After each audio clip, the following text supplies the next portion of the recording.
gjespa veldig da vi reiste fra Moelv, eller da vi hentet han. Han satt på fart der, Randi. Da var han litt sånn kvåtete også.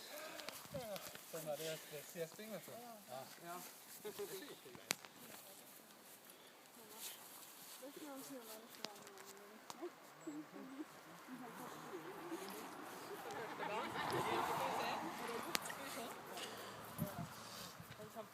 Helt sikkert også frivillig inne. Hvis jeg blir med frivillig hjem på første gang.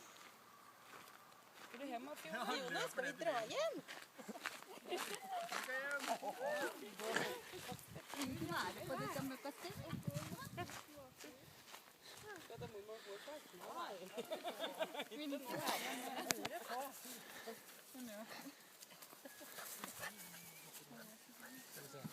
Nå skal vi se om vi har lært den noe. Eller om det er for mye folk her. Skal vi se. Skal vi se. Ja, du sitt. Ja, sitt. Sitt. Sitt.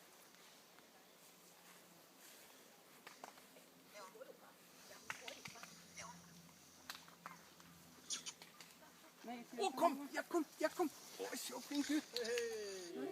Ja, veldig flink.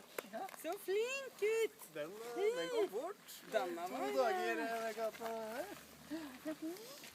så flink ut. Ja, takk.